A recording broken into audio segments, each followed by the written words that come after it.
Okay, I'd like to declare the meeting open, and for the benefit of people watching, I need to read out the necessary statement. The Scrutiny Committee meeting is being conducted remotely in accordance with the coronavirus regulations and the remote meetings protocol agreed by the Council, which will operate alongside the Council standing orders to ensure that we continue to take democratic decisions in an open and transparent manner.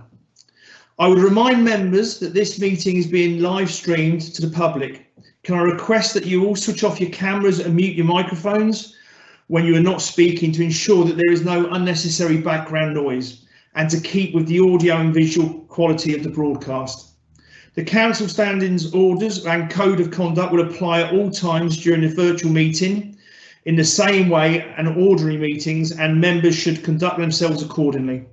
Can I also remind members to ensure that chat function is switched on and to use the facility to indicate to me when they wish to speak on a particular item. Please do not speak until I'm invited you to do so, and remember to unmute your microphone and switch your camera on. As well as being broadcast live, a recorded version of this remote meeting will be uploaded onto the Council website for public viewing as soon as possible after the meeting. Welsh translation of the proceedings will be provided upon request. The images and sound recorder may also be used for training purposes within the Council. Okay, so moving on. First of all, apologies. Have we had any apologies? Councillor Whitehead is having IT issues. Okay, what we'll do, we'll sort of pencil him in as an apology unless he pops up during the meeting. Is that fair? Is that okay? No problem. Thanks, it's Councillor Marshall. We have one for Councillor Malcolm Linton. He is trying to get on, so if it's apologies if he's not on. Thank you. Again, thank you for that, Councillor Marshall. Yeah, and exactly the same for Councillor Linton, as I've said for Councillor Whitehead. Declarations of interest. Is there any declarations of interest? Okay, I take that as no. Then we've got the minutes of the previous meeting held on the 7th of October 2020, which are in the documentation you've been forwarded at pages 3 to 10. So I know obviously a couple of members weren't on that meeting, so can I have, are we happy to agree those minutes, or has anyone got any points from them? Move to approve, Chair. It's Councillor Marshall. Second, Chair. Thank you very much. So then we move on to today's agenda, which we have one item. Transformation of adult mental health services is the subject, and we've got Ian Thomas from an Iron Bevan to do the presentation. So really, Ian, if I can pass over to yourself. Yeah, thank you, Chair. Technology willing, you'll see the presentation now. Bear with me. Thank you, Ian.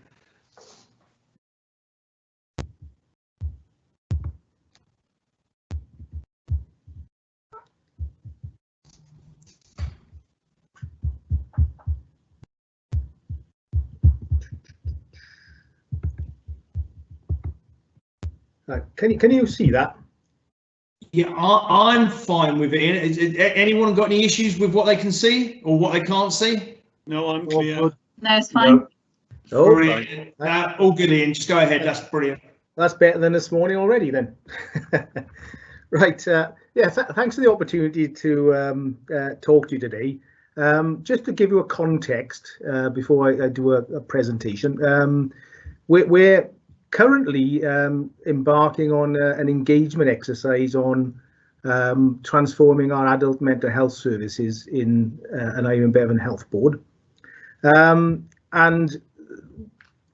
I guess the thought behind it was that we for the last couple of years we've done a lot of good things in trying to develop a more cohesive adult mental health service and a kind of a more of a pathway approach to it. But what we've never done is put all the bits we were doing into a more cohesive framework to try and explain where all the changes fit in. And so when we started our journey, we developed a mission statement for the Division of Mental Health and Learning Disabilities. And so everything we do should be trying to deliver high quality, compassionate, person-centered mental health services, striving for excellent outcomes. And so what I hope I'll show and demonstrate is that the four things I'd like to talk to you about all contribute to delivering that. And just as a framework, I guess members will be very familiar with the clinical futures physical healthcare models of service, and that's obviously culminated in changes in the way the Royal Gwent in Newport's being used, but also the brand new Grange University Hospital.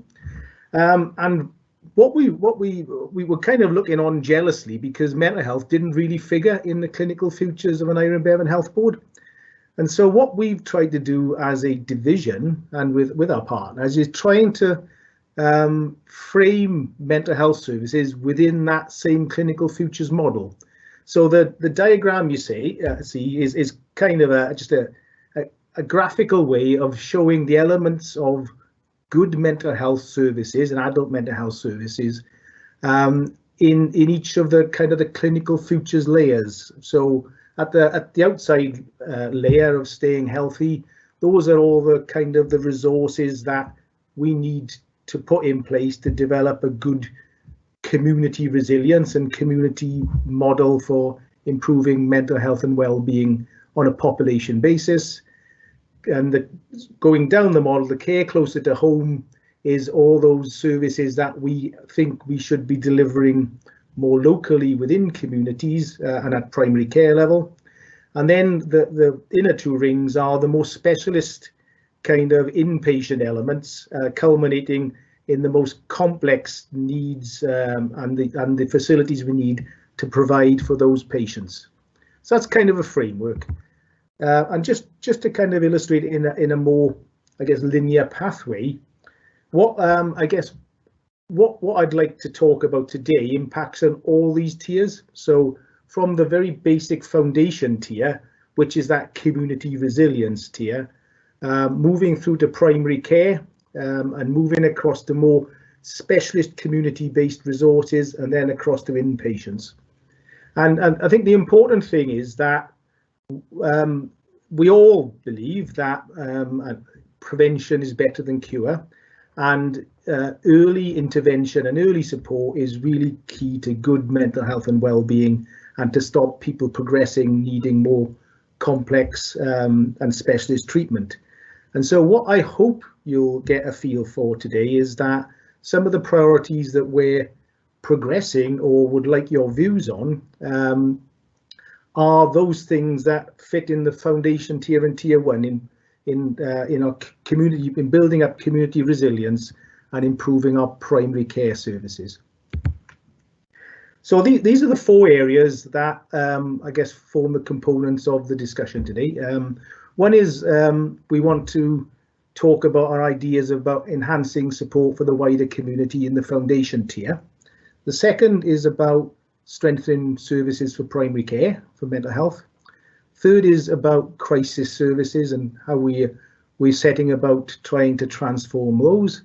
And lastly, it's more about this very specialist end of specialist inpatient services. Regarding the foundation tier, you may have already been cited on the changes being made to the foundation tier, because there's been an excellent piece of work led by public health. We're fully engaging all stakeholders and partners in developing what we think is a superb model and probably the best model for providing community support to mental health and well-being in Wales. And we've always had fairly good services, community resources, community networks across all agencies and across the third sector. But sometimes we found that they're not universally applied and not universally available. Sometimes they're not as well connected in all the areas that they could be. Sometimes people don't know about them, and sometimes people who are perhaps in the most need of gaining access to those support have found it difficult to gain access. So the piece of work that's been led by Public Health has developed a central point of contact and a fantastic web-based resource now. And so the website's called Mellow, which you can see the logo there. And that's a branded website, and that contains the most up-to-date and evidence-based information resources that anyone can access and anyone can tap into. And that's so if you've got spare time and you click on that link, it is up now, but I think it's officially being launched on Monday. And what that does is provide a single contact for access a whole host of free self-help resources, including online courses for improving your mental resilience. There's a whole host of information, website links to take you to local community-based resources, but also more national resources as well. That's obviously there's no good having good resources and good website if people don't know about them. And so there's a very big awareness raising campaign that's being led by Public Health that's going to be launched. And they are working with carer groups and with other third sector providers to try and tap into those hard to reach groups that normally who don't make the best use of the resources and often need them the most.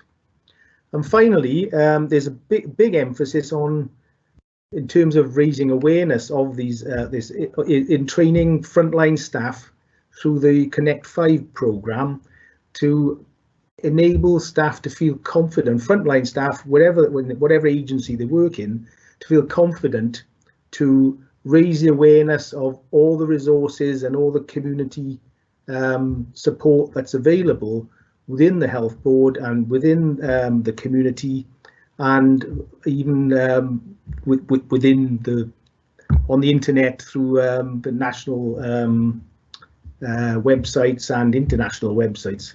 So basically, I think we're really well set up in Gwent to provide that mental health and well-being, to create that resilience in the community, using all the wealth of expertise that we've already got, and we've got really good stuff here.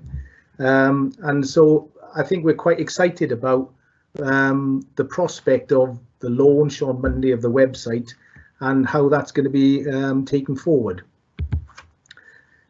I guess the second bit of developing a more resilient population is that we know that primary care is swamped, and that GPs spend about half of their time a third to half of their time is spent on issues with a mental health component, which is a phenomenal amount. And so we've been working very closely with GPs and NCNs to try and understand what type of patients and what type of needs those patients have. And the work we've done has shown that a large proportion of people who have mental health issues have got fairly low level mental health needs, which can take a lot of time for a GP to try and support, but probably doesn't need referral to more specialist mental health practitioners. And so working with the NCNs, we developed brand new roles called psychological wellbeing practitioners, and we've developed a plan in conjunction with the NCNs, which the NCNs are funding, to introduce 26 new roles to support virtually every NCN in Gwent. I say virtually because there's only one NCN that hasn't yet opted into this proposal, and that's in Newport West, I think. But I think they're still in discussions about how they can better support the clients in that area, and they may well join the scheme. So the idea is that we will employ, well, we are employing psychological wellbeing practitioners to work across a number of practices, and they'll provide low-level support for individuals who are referred through the GP. But the main roles are in terms of signposting, in terms of advice, in terms of short-term support, and some low-level intervention. And we think that if we can get that advice readily available quickly and early, that will prevent patients, A, repeatedly needing to go back to their GPs, but also being signposted early where they need perhaps more specialist access to services. The other arm of our primary care service is provided through our primary care mental health support services. And at the moment, that's about 75% of all that activity is delivered in GP practices. And they're provided by registrant nurses or counsellors or occupational therapists or possibly social workers. And they're all, however, what we're finding is that the current model is getting more and more difficult to sustain because they're single-handed practitioners working across every GP within the health board, and that's led to about 90 different waiting lists that we're going to having to try and support. So there's inequity in waiting times across practices. Because they're single-handed practitioners, they're not expert in everything, and so that limits the range of options that we can offer individuals when they attend a practice within that area. And so what in discussion with GPs, we've come to a proposed model of developing hub-based practices around NCN areas. And so what that would mean would be that you'd have a pool of practitioners providing services within an NCN area.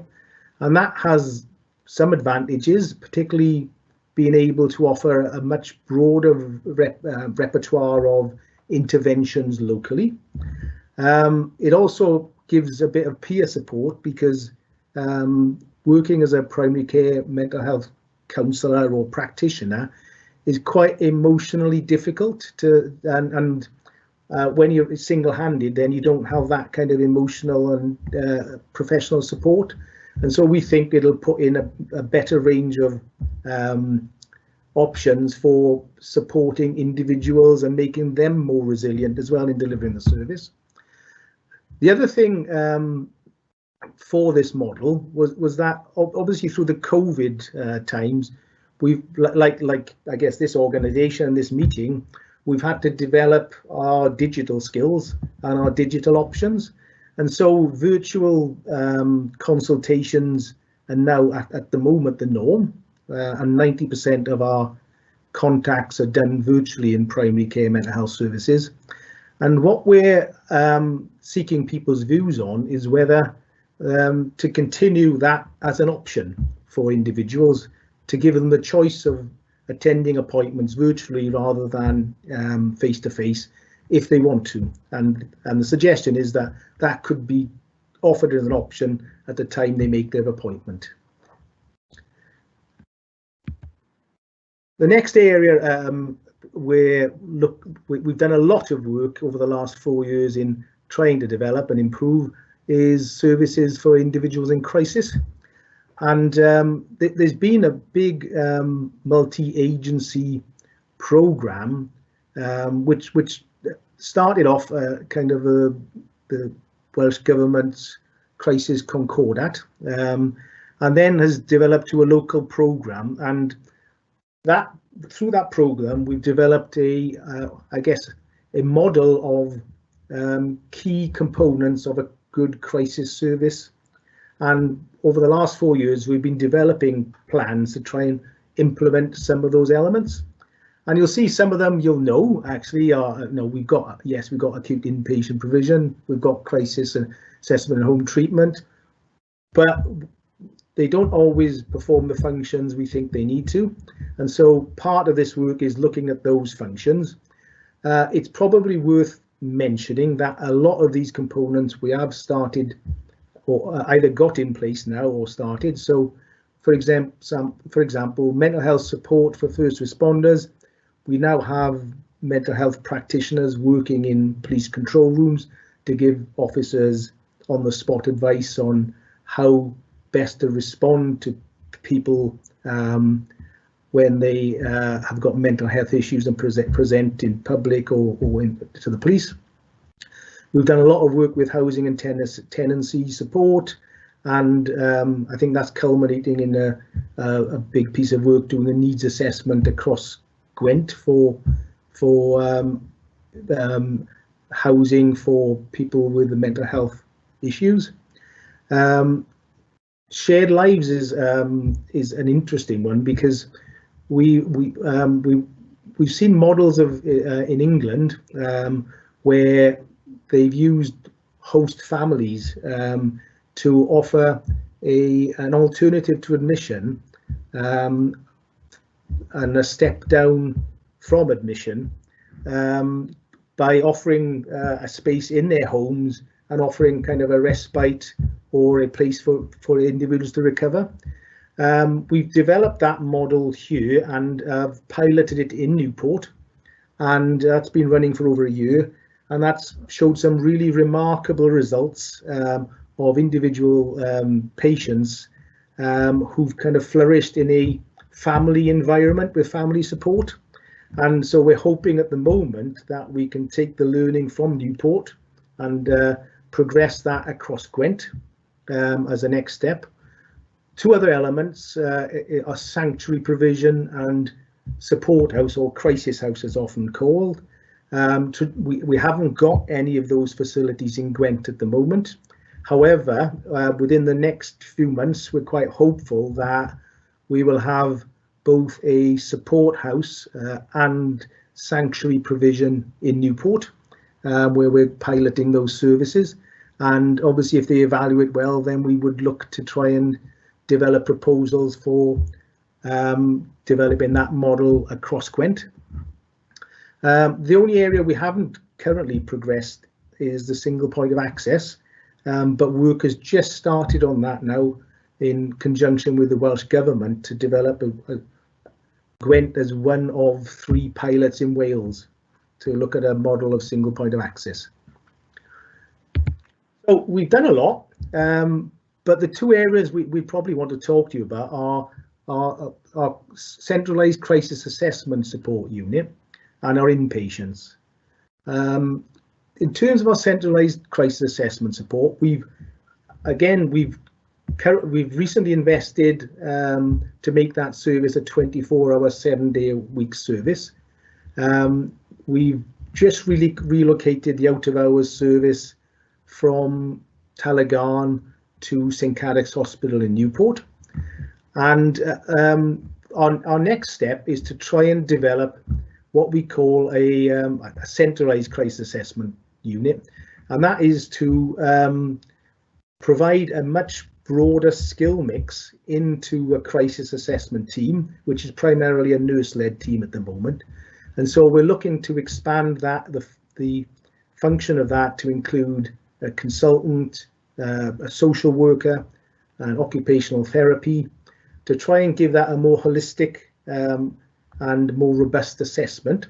And also we would like to obviously continue to site that at the St Cadoc's Hospital because it's adjacent to our 136 suite, adjacent to our psychiatric intensive care unit, and adjacent to a crisis, adjacent to an acute ward, which are essential elements of a good quality crisis pathway if patients need more support and admission.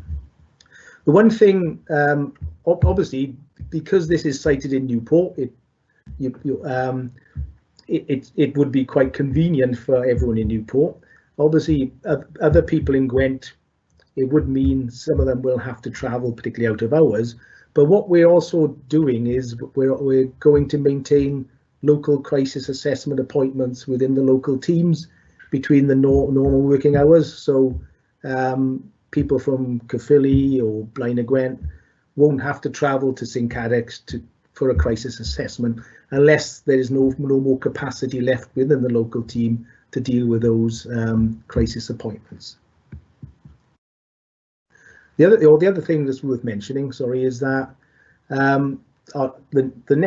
we'll come on to a development of a specialist inpatient unit, but we think that any new build that we do in Gwent, which houses a psychiatric intensive care unit, for example, which is a specialist inpatient facility, we would like to recite whatever components of our crisis pathway within that new building as well, which I'll come on to later. The next area in crisis is our acute inpatient wards. And what you've got in the slide is, on the left-hand side, you've got our current configuration of 4 adult acute wards. And they basically all perform the same function. So they're all generalist. They're kind of locality based. So Adveriad ward provides the Newport, the function for all Newport patients who just need an acute admission, and which is a really strong part of the model. However, the feedback we're picking up from service users is that because it does all functions, so it admits patients in crisis, and then patients at all stages of that pathway of their inpatient stay through to recovery will stay on that ward. The mix of patients on the ward can be difficult to manage and is not always conducive to promote recovery. And we have, and because of our current inpatient model, we have very high levels of admission, very high levels of readmission, and very short lengths of stay.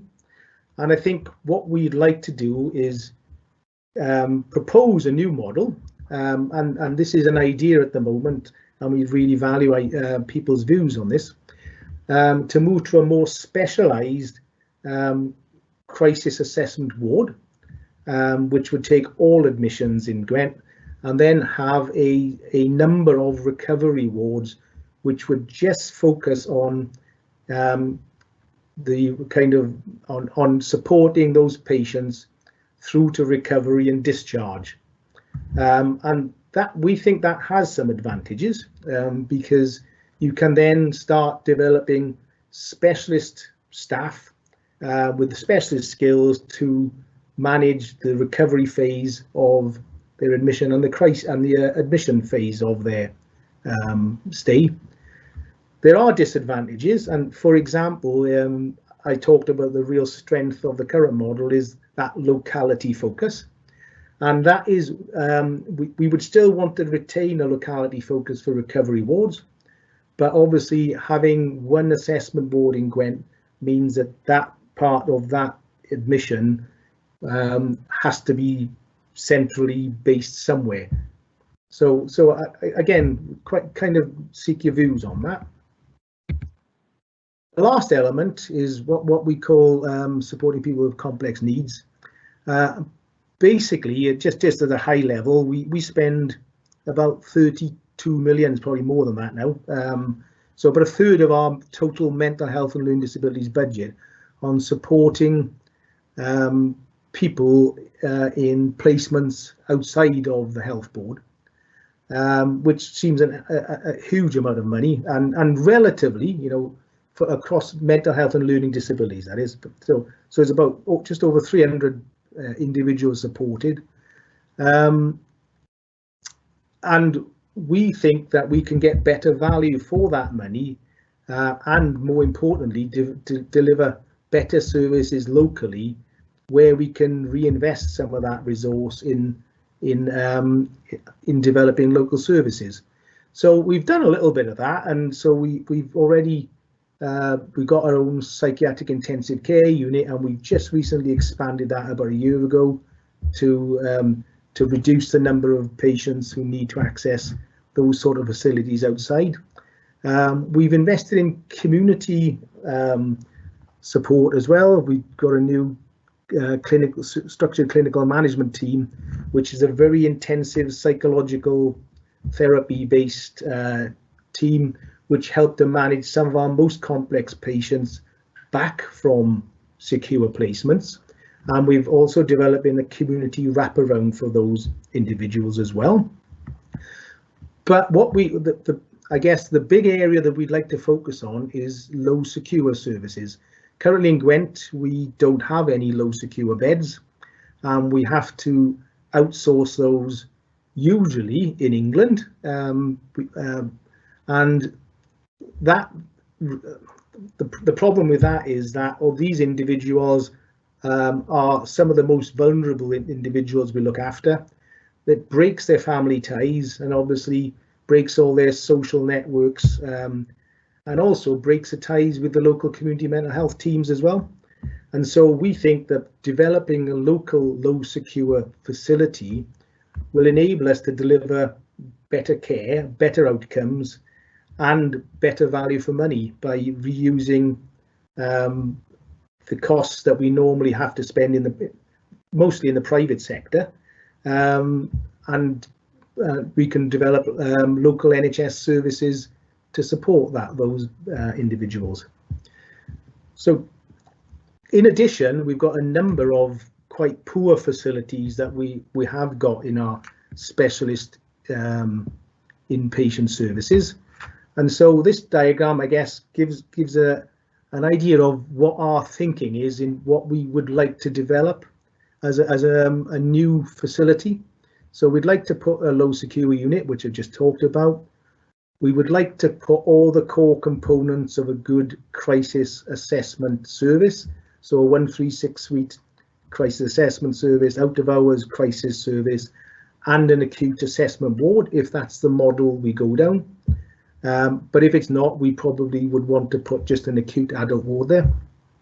And then we'd want to re-provide 2 units which are currently in Gwent, but are in really old accommodation. So the psychiatric intensive care unit, which is in the old building in St Cadoc's, and the learning disabilities acute care unit, as people would probably know it as the assessment and treatment unit, which is currently in Llanfairpwll Grange Hospital.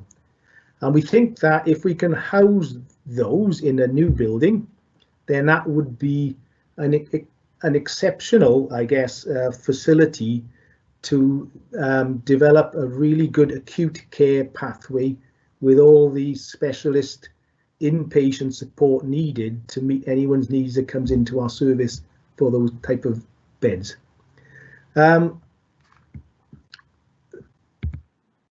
Just in terms of where we're at, it's probably worth mentioning, sorry, for the Welsh Government, we put forward a strategic outline case for developing a low secure unit to the Welsh Government probably about a year and a half, 2 years ago.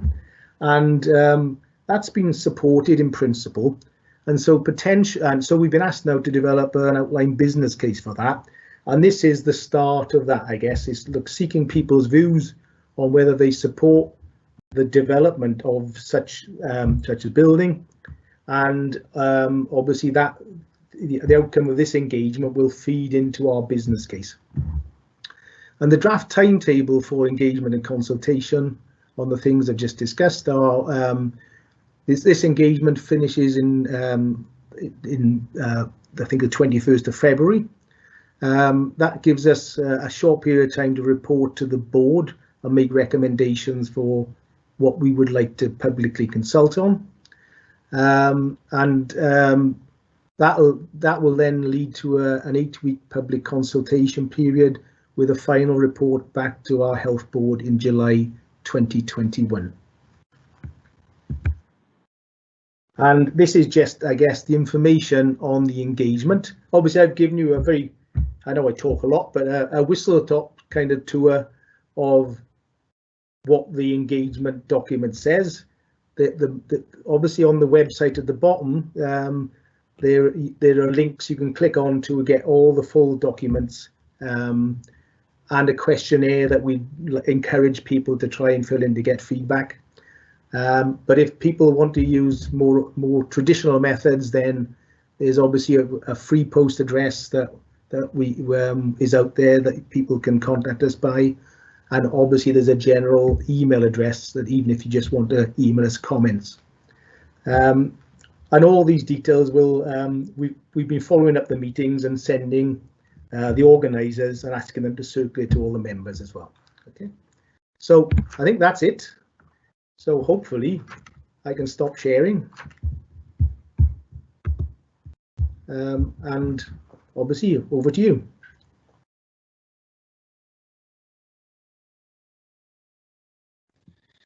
Yeah, thank you for that, Ian.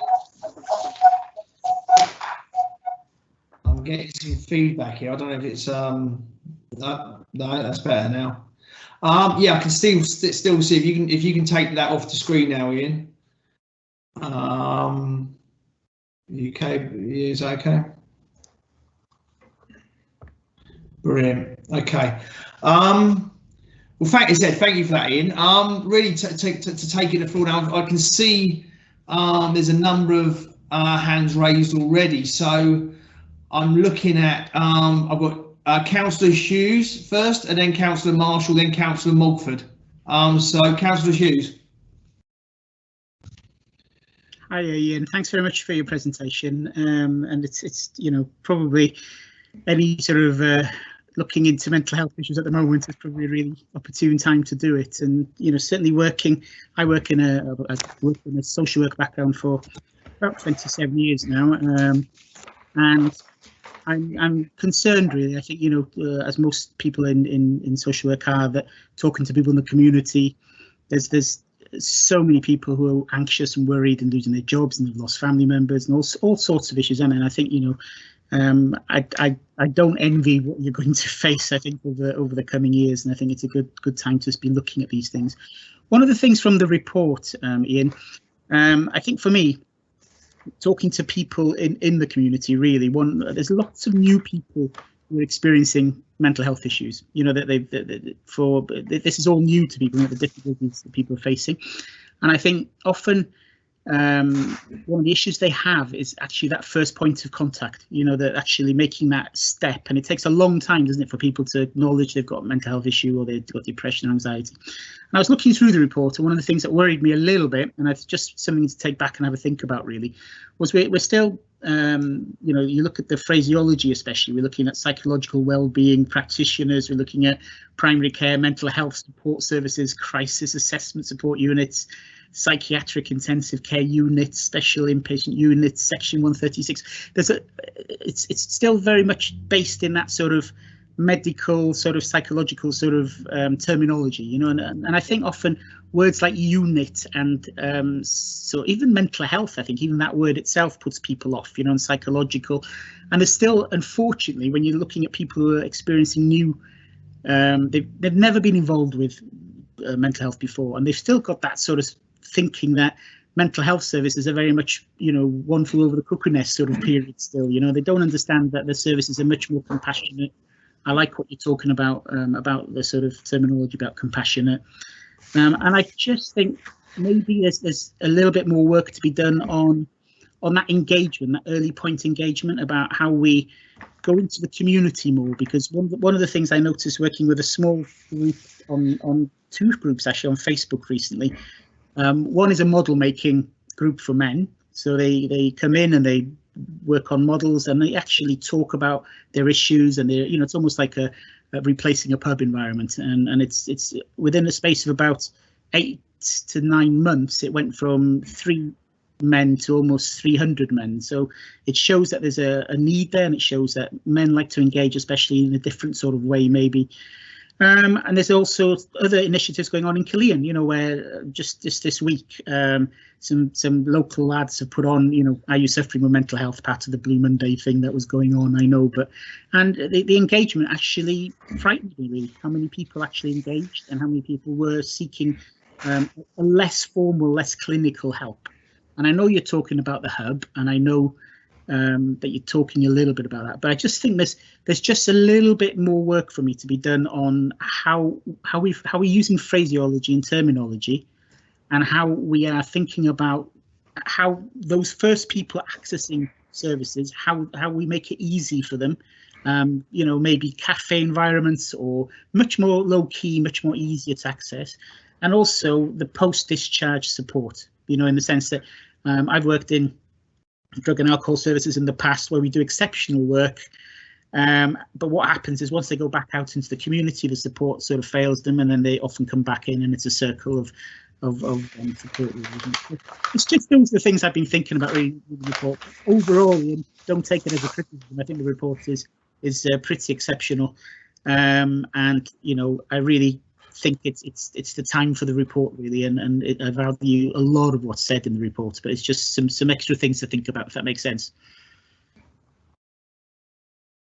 Thank you. Yeah, thanks. I think obviously I guess the phraseology comes from where we come from, I suppose, because obviously I'm the divisional general manager for secondary care, which is the kind of the specialist end.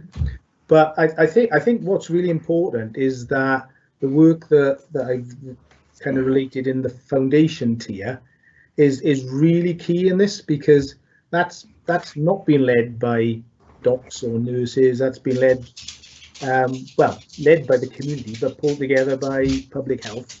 And that resource is a fantastic way of, you know, you mentioned kind of the men's projects, you know, like there's lots of like shed projects, aren't there, which are similar, and barbers shops as well, kind of the other areas.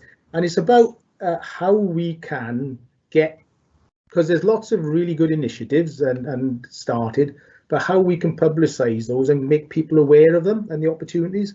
And that kind of mellow, I think that as a central resource is going to be really key in networking and linking people and connecting them with things that are happening in their local communities.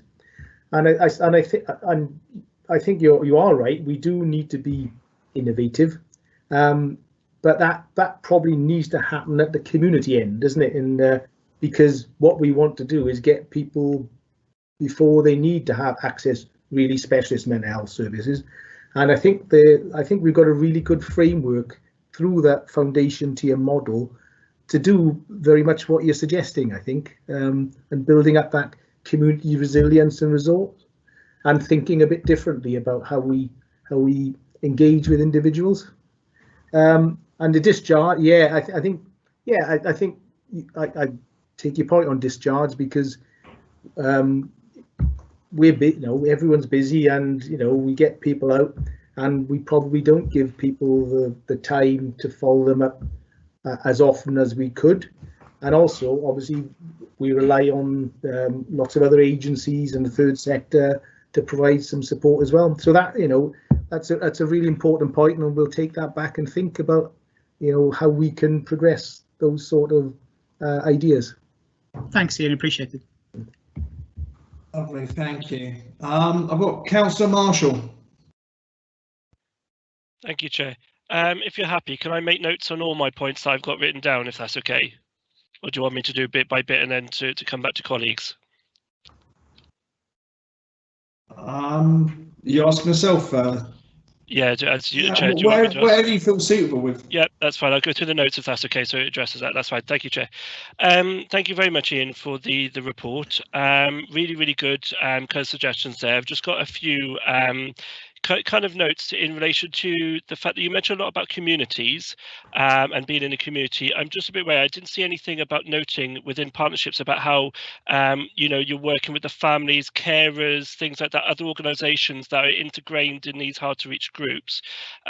Also looking at like the root problems, because you know, we have these crises. It could be money, it could be drink, it could be alcohol, it could be family issues, it could be a number of different things that triggers it. And if you don't take it away, like anaphylaxis, if you don't take someone away from like a situation of nuts, for example, they're going to keep going back into anaphylaxis kind of thing. So it's just basically how we get away from that.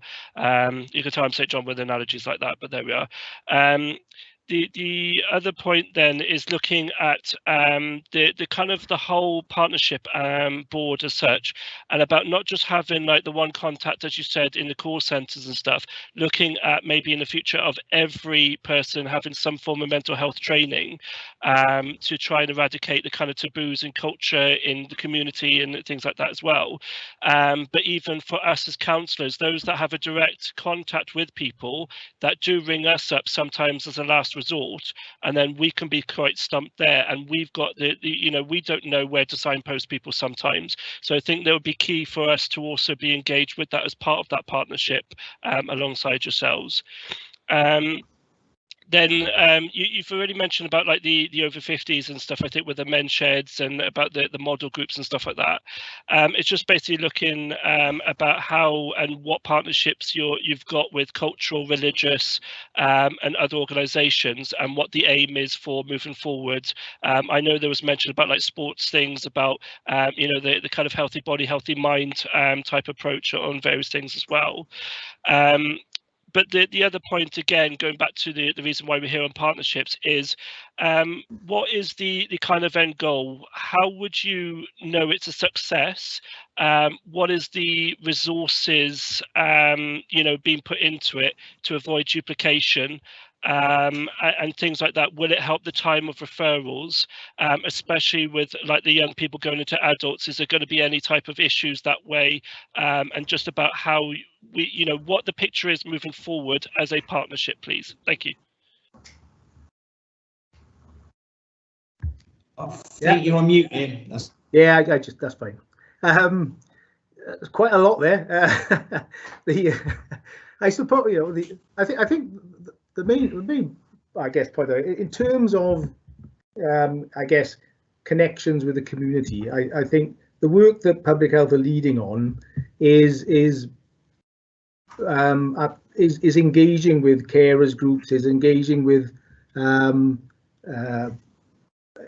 black and ethnic minority groups, engaging with older persons groups, and trying to connect and get and understand what resources are around in the community and how they can connect into them. And I think in terms of trying to connect with people who perhaps traditionally underuse mental health services, they're very much focused on that within the public health agenda and within the partnership agenda. In terms of, I think one of the questions was about how you measure success, I suppose.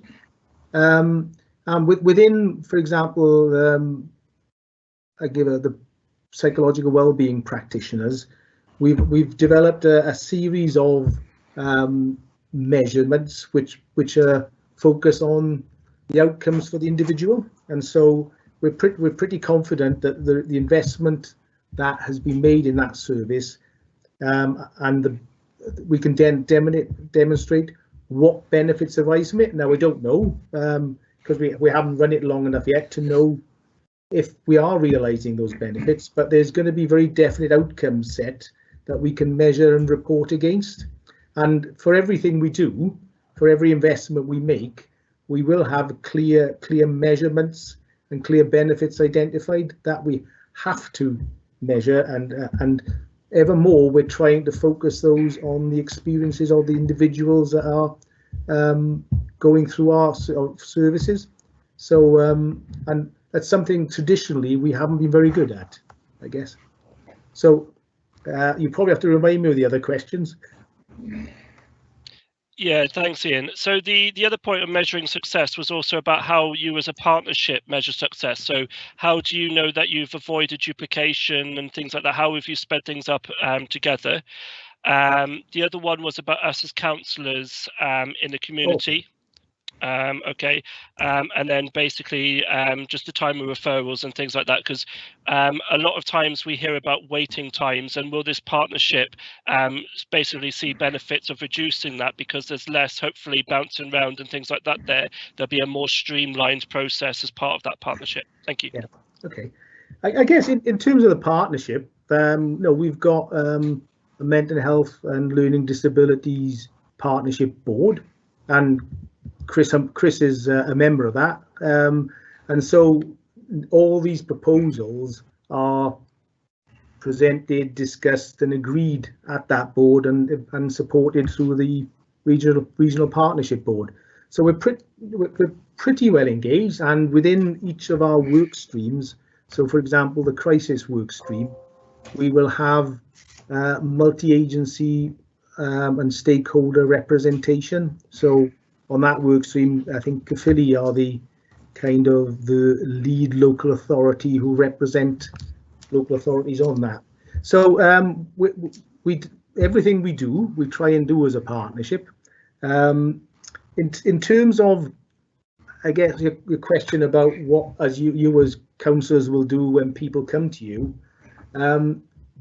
one of the ambitions through the foundation tier is the Connect 5 training, and we public health would want to put all frontline staff through training, which will give them the confidence, the knowledge, and the skills, I guess, to raise mental health issues with people and know where they can refer them to, where they can signpost them to, and provide advice on what support is available within their communities through the Mellow website.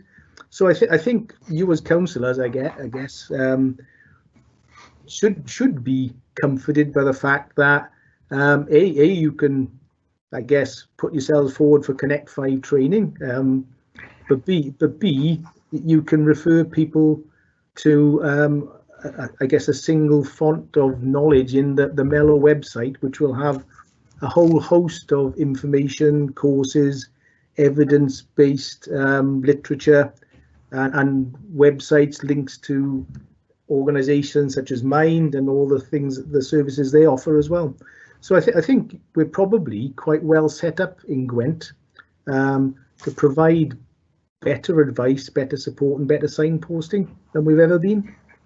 But it will take time, won't it, for people to get trained and be confident in providing that sort of advice.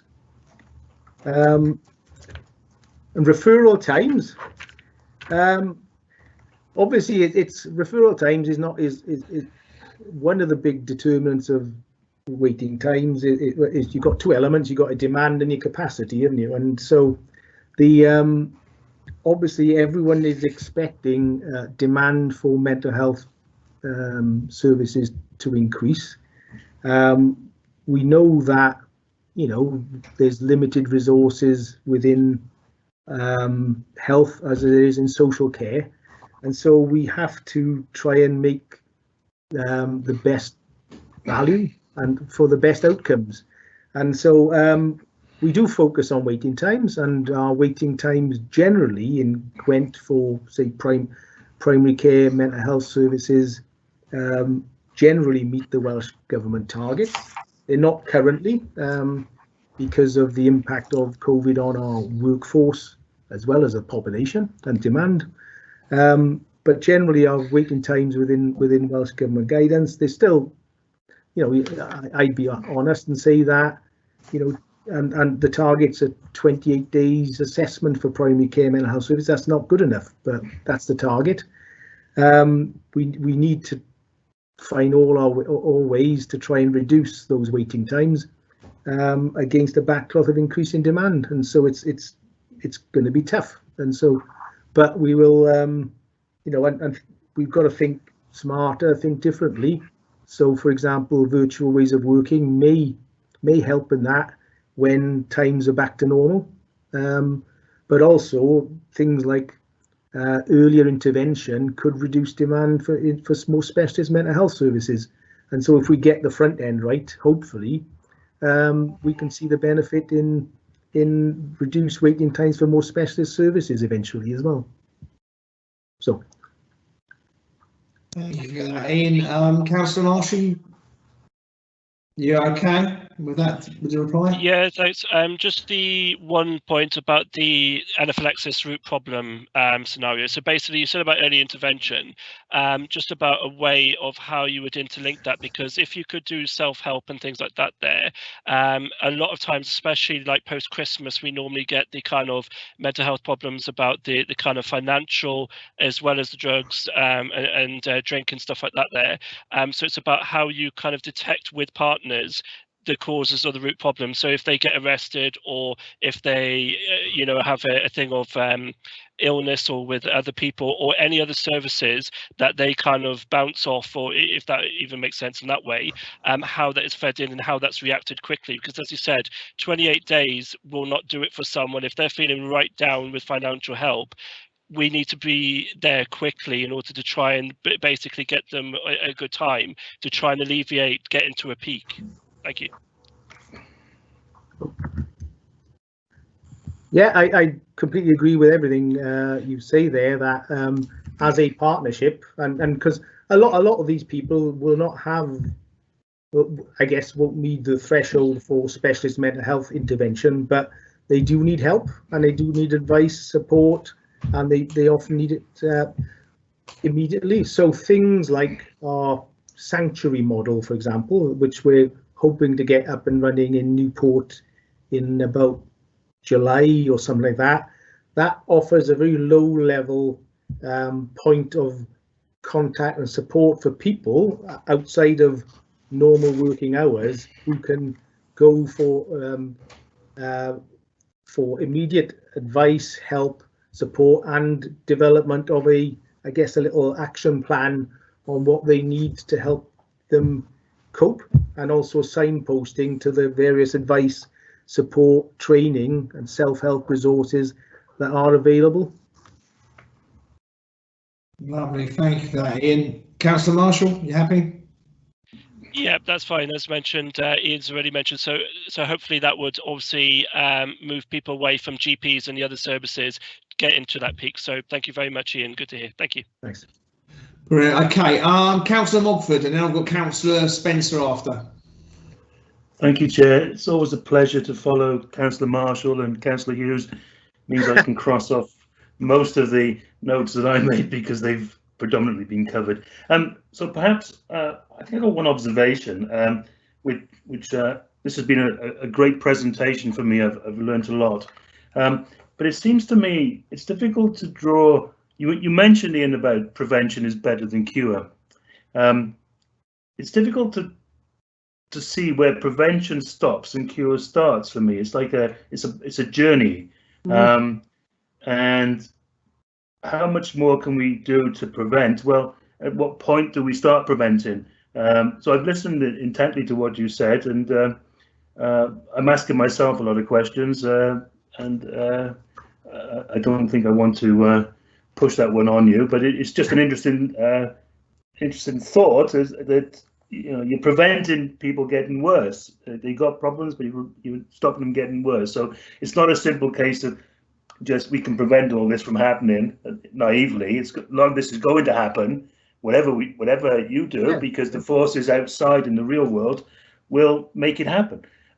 So perhaps I don't want to dwell on that. The other thing is interesting for me is you said you will be putting a business case in. There seems to be a very big investment in infrastructure, in recruitment and in training. So I guess, and you've also said that you will start to see a payback. So this is a question about measurement, I suppose. And are you proposing that this whole solution is cost neutral, or does it save money in the long term, or how do you see it? Well, interesting. We did when we did this. I think you're talking about the new building, particularly, yeah. The new building, but also you mentioned about, was it 26 people you're going to recruit? Are these new people, or are they people moving from one discipline to another? No,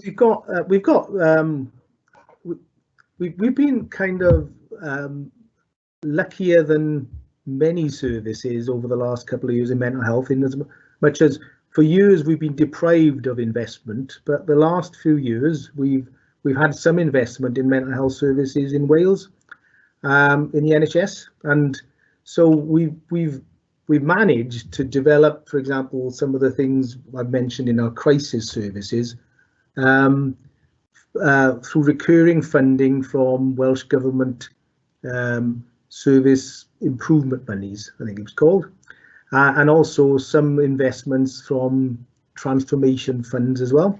So most of the things I've talked about are funded already.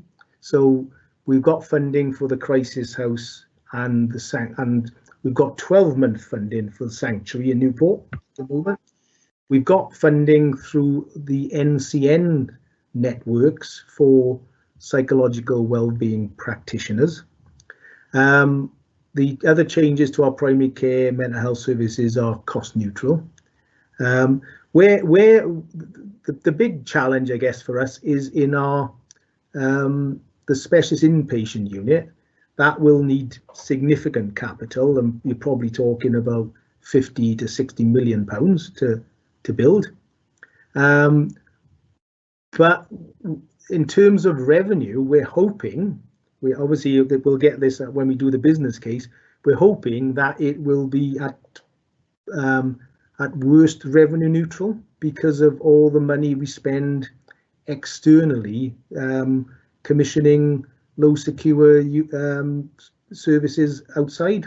And in our strategic outline case, that was the case. It was actually cost saving over a 10-year period. But you know, the proposals that we have now are slightly changed, so it may not be as financially, I guess, cost. Well, we're hoping it's cost neutral, but won't be as financially cost saving as the original proposal in our strategic outline case. But we haven't done that work yet to work through all the finances, and that will take us probably the best part of 12 months to do. So, thank you. Thanks. Are you happy with that, Councillor Mulford?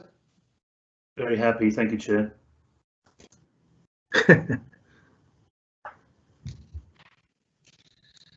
Right, okay. Can you hear me? Yeah, got you. Yeah. Hi. Hiya. Good to see work is being carried out. As I'm the Armed Forces champion for Newport, and it's good to hear that Annoyed and Bevan are working on mental health issues. But my concern really is that I haven't heard anything about the Armed Forces mental health. Now, that's not to say Annoyed and Bevan doesn't do anything, because as the Armed Forces champion, I am the chair of a forum in Newport, and I know Annoyed and Bevan are one of the are working hard on mental health for Armed Forces services and other services. So I just really wanted to point out that you haven't really mentioned Armed Forces services in this presentation, and I'd just like to say, please, let's not forget them, because I know Annoyed and Bevan are doing so much work, and I find it quite easy actually to point people in the right direction, because the forces, all forces, have done a lot of work over the years to work on mental health. So it's just really, please, let's work with other bodies, other services, and keep up this good work.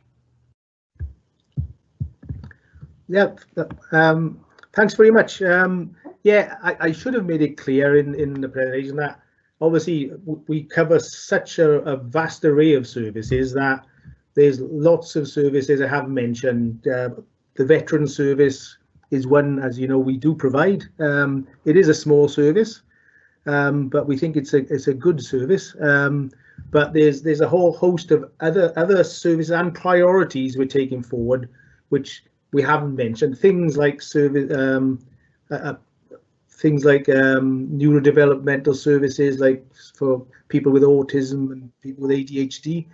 We're aware there are gaps in our services in those things, and we're working on those.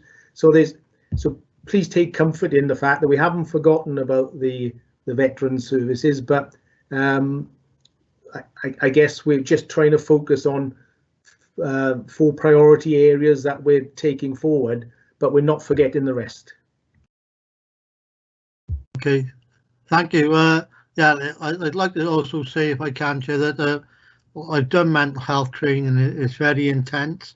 I've done it in my employment, and yeah, if you can get training out there for people, then it is a must. And it's not just a day's course; it's something that has to be taken on.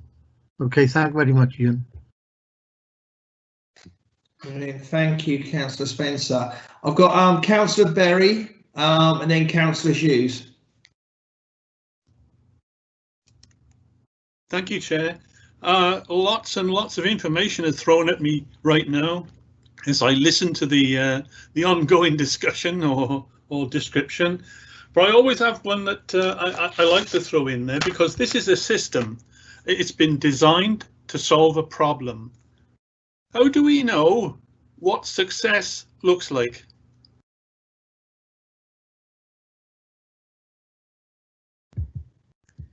It sounds like an interview. Yeah, you know,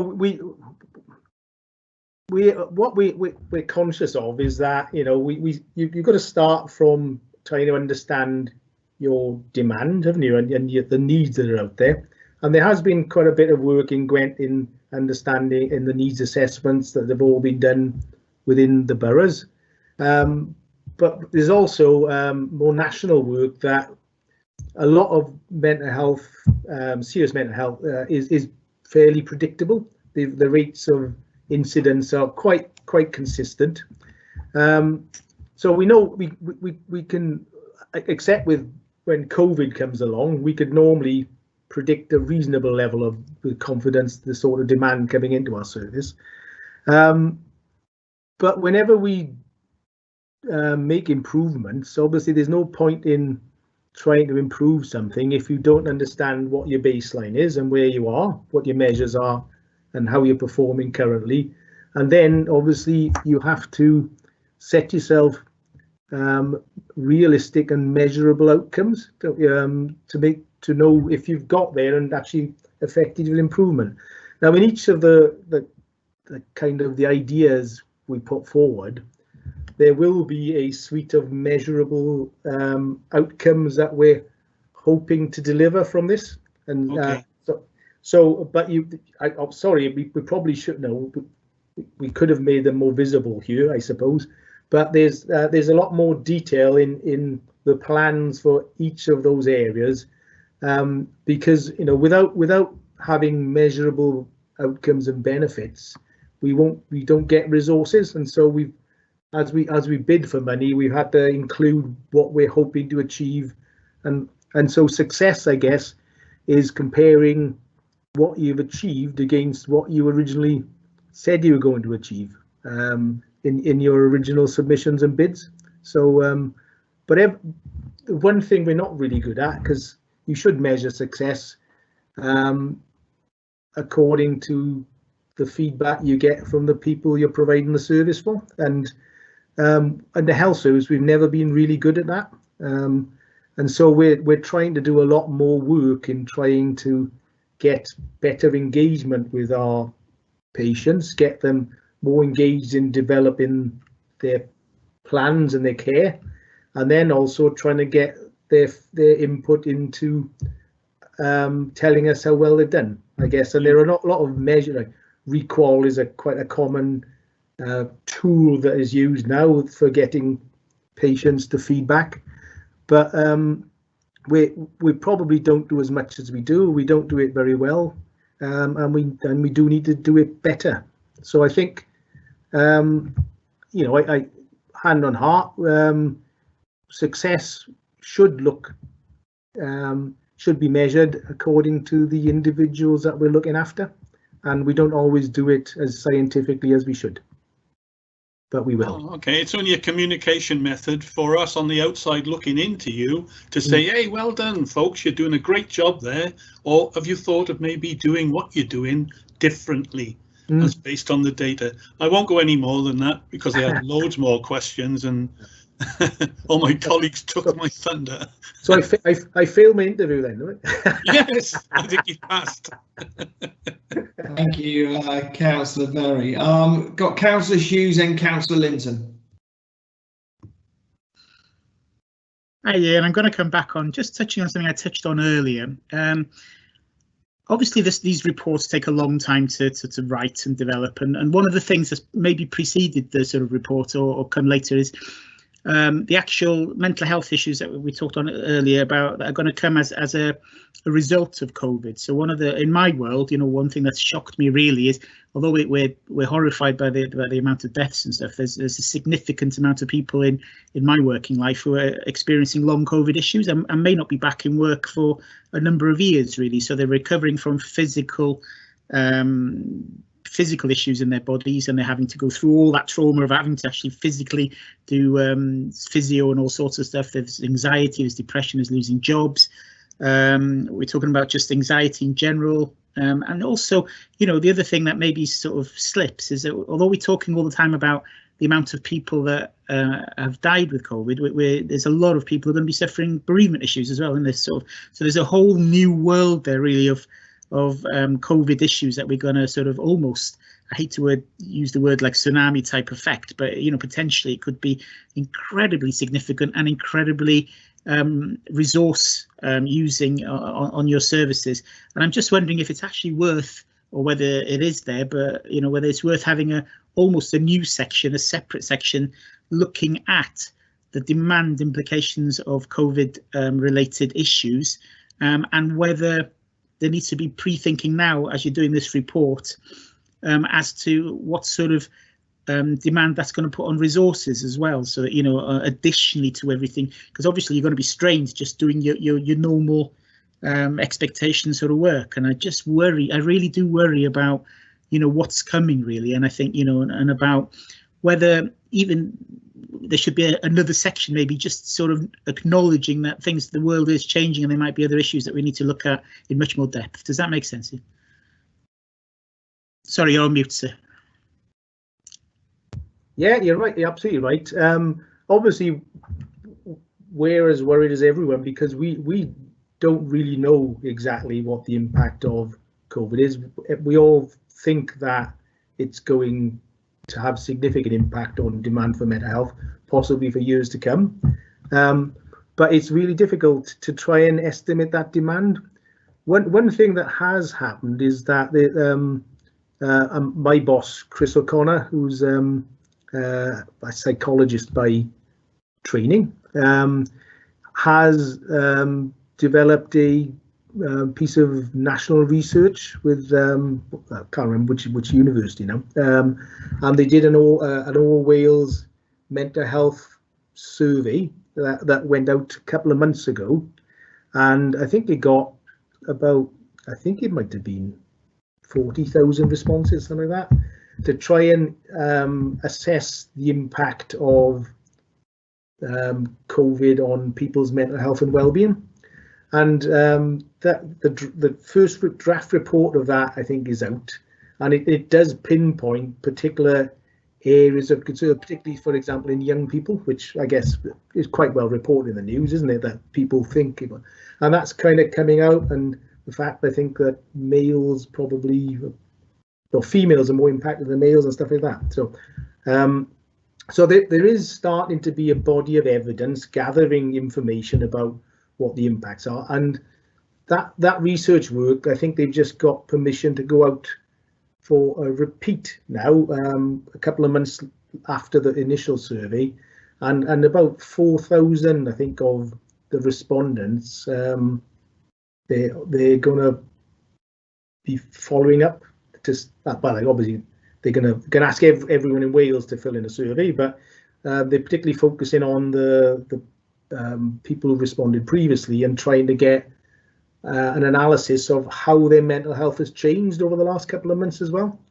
So that's kind of one piece of national work that's going on. But from a local perspective, obviously there is a national tool that has been produced to try and estimate the demand for mental health and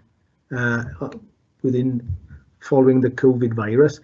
I haven't seen that yet, and tools to me are only as good as the variables, the information you feed into it, and so I don't know how useful that's going to be as a predictor. But I think the important thing is using the local intelligence that, you know, comes from GPs in primary practice, that comes from the police, that comes from social services, from housing, from welfare, right, and all that sort of stuff. I think we just probably need to try and gather that kind of local intelligence and corral it somehow into some sort of needs-based assessment, but I don't know how to do that. But probably public health, I suspect, are probably best geared up to try and lead that piece of work. I just think what I'm saying really, and I'm not expecting the answers from you now, it's impossible because I see what you say, but I think if you're doing a major piece of mental health research or a document going into the public arena at the moment, it might be worth having a caveat or an appendix on the bottom just saying, you know, additional work is being done to explore the issues around this and how this will impact on our services in future. So it just acknowledges that the issue is there and that you're working on it, doesn't it? So yeah, okay, I'll note that. Yeah, thanks. Thank you, Councillor Hughes. Councillor Linton. Thank you very much, Chair. Thank you, Ian. That's an excellent report. I was looking at the graphs and flowchart.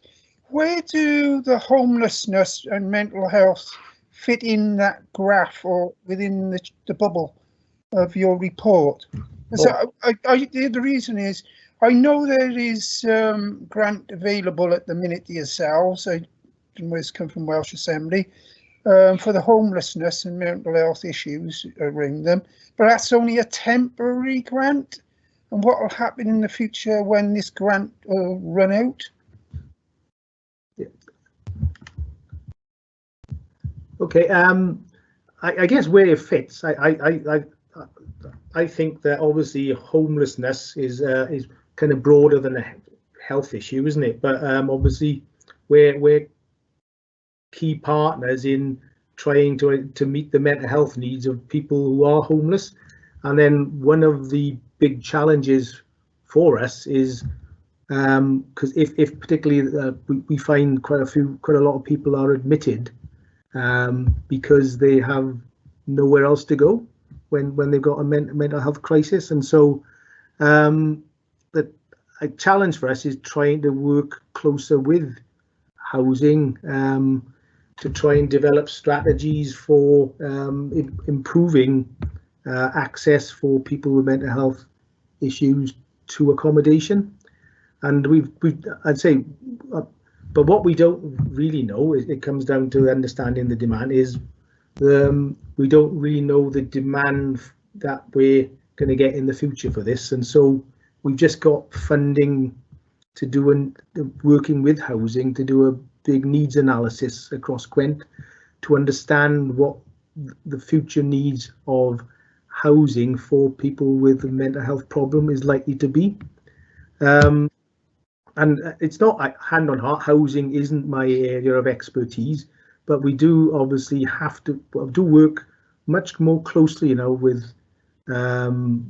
housing in all housing departments in all the boroughs, and we kind of sit on the same kind of strategic forum to talk about these sort of issues. But in terms of where it fits in our diagram, I guess it's very firmly in, I guess, the staying at home, isn't it? Because, but the issue is that many of our individuals we look after don't have homes, I guess. Okay, thank you very much. Thank you, Ian. Thank you, Chair. Thank you, Councillor Linton. I can't see any other hands raised or any questions. Does anyone want to come through if I've missed anyone? Okay, no. Hold on a second. Yeah, Councillor Marshall. Yep, thank you again, Chair. My question is, again, with partnerships, I know it's not necessarily within the regulations to have kind of emphasis on private businesses, but there's quite a lot of private businesses out there in Newport, especially like Admore, Lloyd's and various others. Just want to know, have you got any partnerships with those as well? Because obviously they will be wanting to also look at the welfare of their staff, although they have different projects. You know, they will start looking to come back into yourselves. So just wanted to see if that was also basically linked in with the plan as well. Thank you. Okay. Yeah, I'm not aware of any partners. No, I guess the service I run are particularly specialist mental health services, so we don't generally provide basic mental health or well-being services for private companies. But I think the issue of employer I guess responsibilities for the mental health and well-being of their staff, particularly at this time, is quite a big issue for us all. Even within our mental health division, you know, we've found that the mental health and well-being of most of our staff is extremely challenged at the moment, and even though we've got lots of expertise within our service, that we use that expertise to cope with the demand for patients, and we're actually looking at ways in which we can provide better mental health and well-being for our own staff, and seeking the resources to do that. So it's a challenge for everyone at the moment in this environment, and I'm sure the local authority is probably thinking the same issues. And it's about, again, it is about how you can use the networks that involve, because there's support within the workplace and there's support outside work, and I think it's how you can best use the networks of your family and friends as support as well, isn't it? And encouraging people to kind of make use of what's available within their communities and within the networks. And it's much more difficult at the moment because you can't go and visit them, or you can't hug them, or you know, or support them in that way. So, but it is a challenge. But we don't have any particular partnerships that I'm aware of in those sort of businesses, and probably that's not, I guess, the type of work that we tend to get involved in. No, thanks, Ian. It's just for potential crossovers, because as you said, there is systems in place on the private side, but it's where it crosses over to the public side as well as the issue. I think for me though, I think the resources that are available through the foundation tier are available to everyone, and I think, you know, I think as employers we should be, I guess, more active in signposting people to use those type of resources where you've got self-help courses that can help you cope with a lot of kind of life issues. So I think there is a lot of stuff out there that people just need to be made aware of.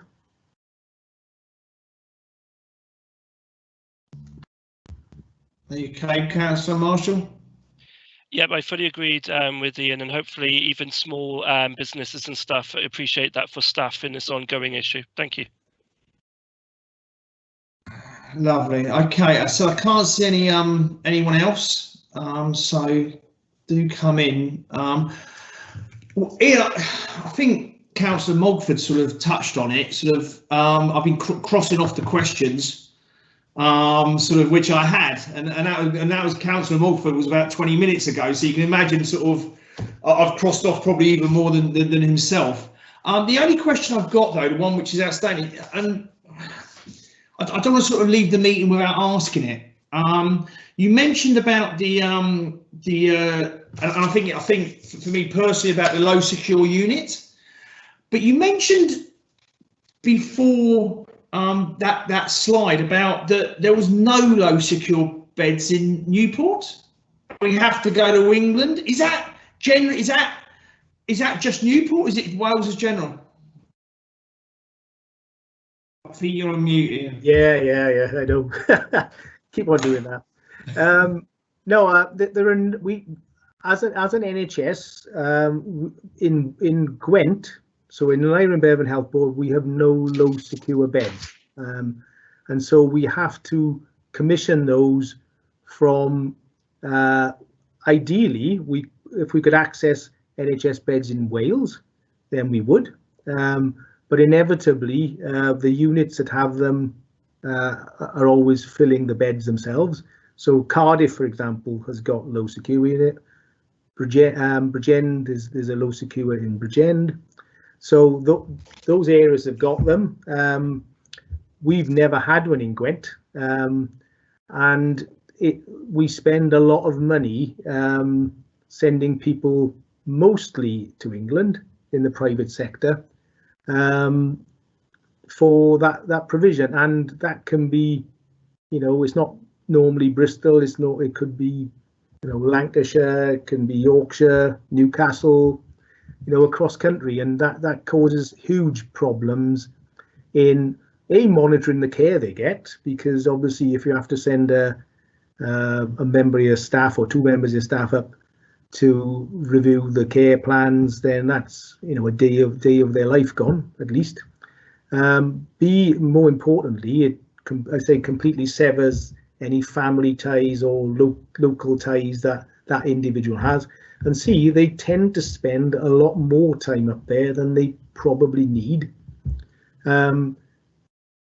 because you haven't got that access to the local community mental health teams to develop those discharge plans. And so and we also, from our work, we do think that some of the outcomes for these individuals are not good either, and so we think if we can provide those services locally, we can reduce lengths of stay on those units by improve the family connections and community connections for those individuals, and develop plans to step them down into some of our other services quicker. So that's basically it. Okay, and thanks for that.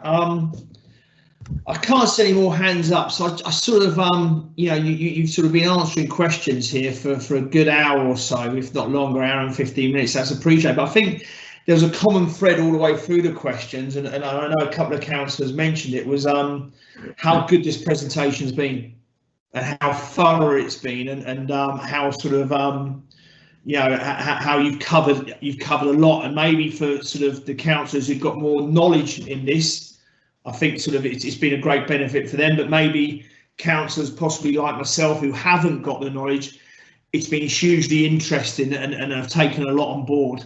So I think from the whole committee, a thank you for your time, and also the presentation in itself.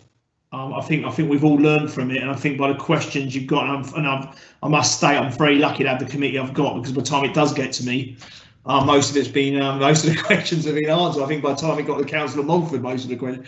But yeah, it's hugely appreciated. It's a subject which I think is close to a lot of our hearts, and I thank you for your time. I don't think there's any other questions. I don't really want to sort of prolong you much longer, Ian.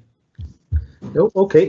Can I equally thank you for all the, I guess, interesting debate and questions that you've given, and encourage everyone to click on, if they need more information, to click on the website, and after the meeting my secretary will send you kind of an email with all the links that can be circulated around, and encourage people, and as many people, friends, relatives as you want, to click on the links and fill in the questionnaires, because we want to make this a meaningful engagement, and we really need people's views.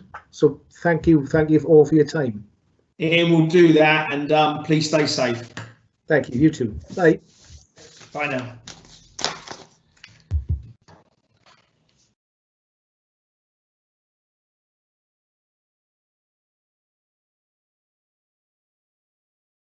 Right, Neil, can you hear me? Sorry, Chair. Yes, I can hear you. With that presentation, what we'll do now is if we can just take any comments and recommendations that you'd like the feedback to Ian and the team.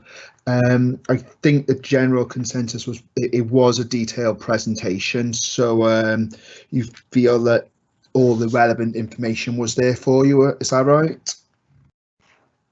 You don't require anything more in depth further from this, do you? Anyone come back to Neil?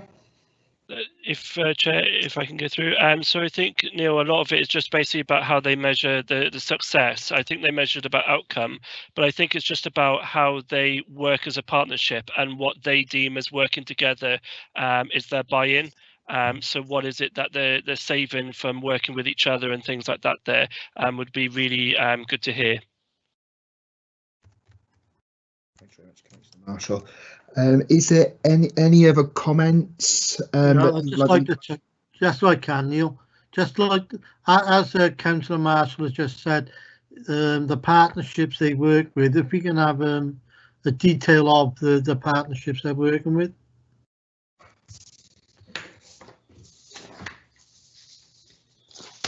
Thanks very much, Councillor Spencer. But as well, if I could just to put a note in there about their thought that their use of terminology is something that we raised, just so that they are aware that these reports go out to clients and users who aren't in the medical profession, as it were.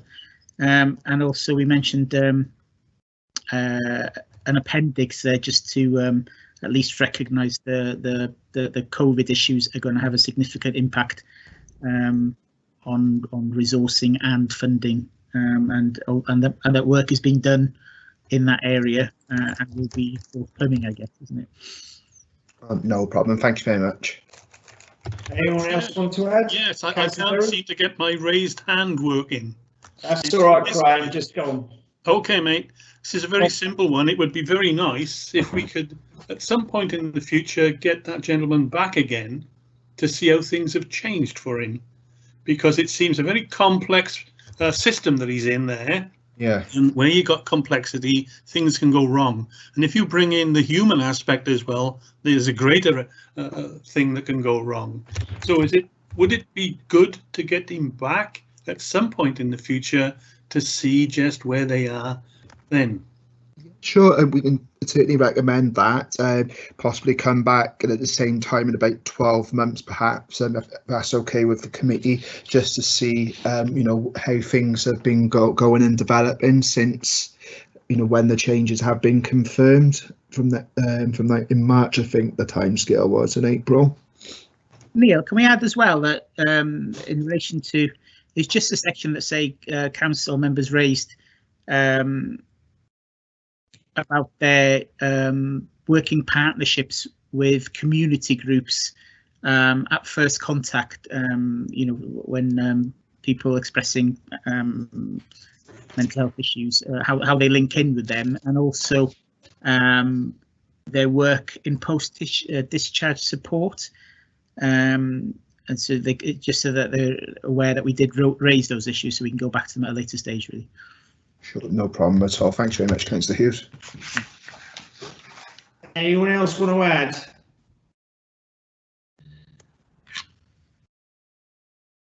Okay. The only thing which sort of I picked up, I'm not sure, was about training. Can we do that, Neil? Because you mentioned Connect 5 and something maybe sort of, I think it is a subject, as I said, which I did mention to close to all of us, and I think if it's close to all of us, it's close to all the councillors, and I think sort of if we want to get the message out, etc., I think some form of training on this, or what's being presented, or the Connect 5, maybe something for all of us, not just this committee.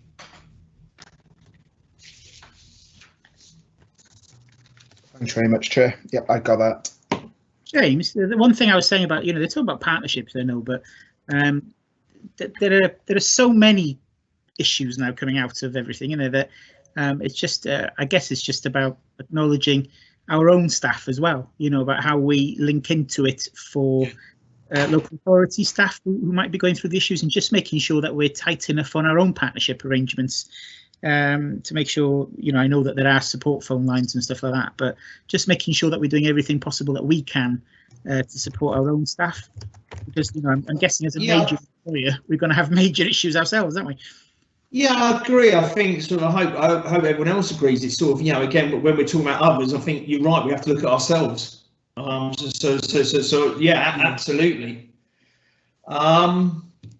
Anyone else any other sort of recommendations or anything they sort of observed or any conclusions, or are we happy with what's just been discussed?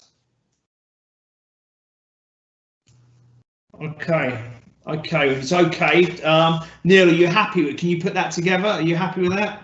Yep, that's totally fine, Chair. I'll collate all those together, write up, and I'll send it to Ian, and also copying Chris and Helen as well. Brilliant. Okay, Malcolm. Yeah, of course. I've seen your message. No problem at all, and thanks for attending. Cheers. Thank you very much, y'all. Stay safe. Bye. Bye. Okay. I hope I'm not sort of rushing this too, but going on to I suppose item number 6. Would that be fair, Neil? Forward work programme. Yes, that's right, Chair. The next meeting is being held on Wednesday, the 24th of February at 5 o'clock. It'd be the Education Achievement Service Business Plan for 2021 to 22. It's an annual subject which comes to this committee. We'll have Sarah Morgan, the head of education, the deputy head, Andrew Powells, and also we'll have reps from the EAS attending. So, and also there could be another item added to this meeting. I'm just waiting to hear back. So as soon as I find out, I'll send a message to the committee to make you all aware of that. Okay, that's fine. That's absolutely fine. Sorry, anyone? Jane. Yeah, go on. What date was that? 24th. Yes, okay. Yeah, it's the 24th of February, Councillor Spencer. It's at 5 o'clock start. Thank you. Thank you. Okay. Right. Anything else, Neil? Or is that the meeting concluded? That's everything done now, Chair. Thank you. Okay. As always, I just literally have 30 seconds of your time. Thanks for everyone attending. Love this committee, the questions and what comes out of it. And as important, just please stay safe and look forward to seeing you all soon. Good night now. Cheers, mate. Bye now.